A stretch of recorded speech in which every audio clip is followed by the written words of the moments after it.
Hello friends, everyone, good morning. My name is Kundan Kumar. आज हम लोग संस्कृत क्लास यानी 10th क्लास का व्याघ्रपति कथा का सारांश पढ़ने जा रहे हैं। तो जैसा कि आप देखिए, व्याघ्रपति कथा का लेखक है कौन है? तो नारायण पंडित। ठीक है, व्याघ्रपति कथा का लेखक है नारायण पंडित। और यह जो पाठ है वह कहाँ से लिया गया है? तो हितोपदेश के मित्र लाभ खंड से लिया गया है। ठीक है, मित्र लाभ खंड से। तो यहाँ पे देखिए व्याघ्रपति कथा, यहाँ पे देखिए व्याघ्रपति कथा। तो व्याघ्रपति का व्याघ्र मतलब होता है बाघ। व्याघ्र मतलब क्या होता है?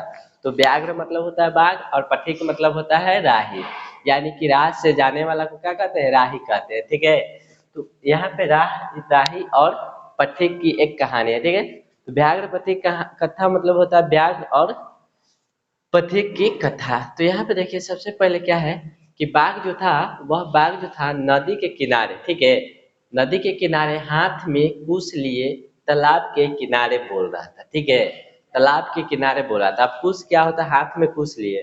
तो कुश क्या होता है? एक झाड़ी यानी कि एक पौधा है एक तरह का। ठीक है, तो वह हाथ में कुश लिए हुए तालाब के किनारे बोल रहा था, आओ और यह सोने का कंगन ले लो। ठीक है, उसी रास्ता से एक पथिक जा रहा था। पथिक मतलब कि एक राही जा रहा था, उस रास्ता से गुजर रहा था तालाब के किनारे से। ठीक है, वह सुनता है, पथिक जब सुनता है कि कोई बुला रहा है, यानी कि बाघ बुला रहा है और सोने का कंगन दे रहा है, तो वह लोभ में पड़ जाता है। ठीक है, और वह सोचने लगता है कि पथिक के पास अगर हम जाएंगे तो अगर वह हमको मार के खा भी सकता है। ठीक है, लेकिन वह सोचता है कि हम कैसे इस पर विश्वास करें, ये हिंसक जानवर है।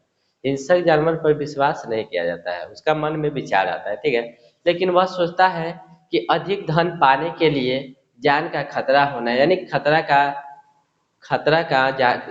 यानी खतरा उठाना ही पड़ता है अधिक धन पाने के लिए।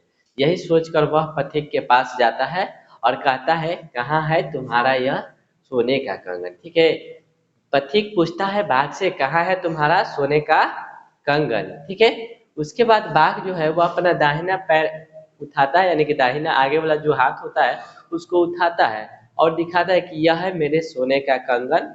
ठीक है, तो वह क्या कहता है कि हम तुम पर कैसे विश्वास करें, यानी पथिक कहता है कि हम तुम पर विश्वास कैसे करें, तुम एक हिंसक जानवर हो। ठीक है, तो वहां पे बाघ जो होता है बूढ़ा बाघ था। ठीक है, बूढ़ा बाघ था, वह शिकार नहीं कर सकता था। ठीक ना, इसलिए उसने क्या एक उपाय बनाया, उपाय कि हम बैठे बैठे शिकार कैसे कर ले। ठीक है, तो उसने शिकार के लिए योजना बनाया था और क्या कहा कि हमको एक धार्मिक व्यक्ति ने उपदेश दिया था, एक धार्मिक व्यक्ति ने हमको उपदेश दिया था कि तुम दान पुण्य करो।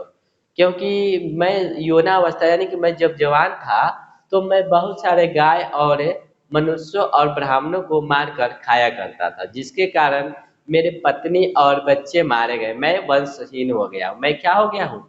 वंशहीन हो गया हूँ। बाघ बोला कि मैं वंशहीन हो गया है, तुम मुझ पर विश्वास कर सकते हो। जब इतना पथिक सुनता है तो वह क्या करता है कि बाघ की बातों में आ जाता है, बाघ की बातों में आ जाता है और बाघ की बात मान लेता है। कौन? पथिक। और उसके बाद बाघ जो था वह क्या कहता है कि पहले तुम नहा लो और उसके बाद यह सोने का कंगन धारण करो। ठीक है, तो वह बाघ जो था वो यानी पथिक जो था वह क्या करता है कि बगल में ही कीचड़ था, यानी कि एक तालाब था, वह तालाब में यानी कि कीचड़ में कूद जाता है। ठीक है, जिसके कारण क्या होता है कि कीचड़ में वह फंस जाता है। उसके बाद पथिक जो था वह चिल्लाने लगता है। वहां से बाघ जो देखता है कि अरे ये तो फंस गया, तो वो क्या कहता है, ओहो ओहो। ठीक है, बाघ बोलता है।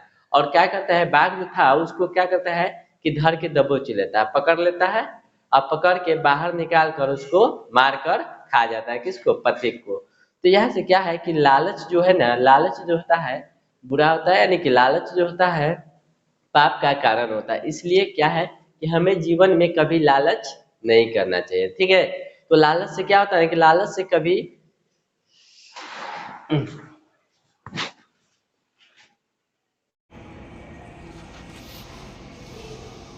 धन्यवाद। यहाँ पे हमारा वीडियो समाप्त होता है। हमारा वीडियो देखने के लिए धन्यवाद। लाइक करें, सब्सक्राइब करें और बेल आइकन को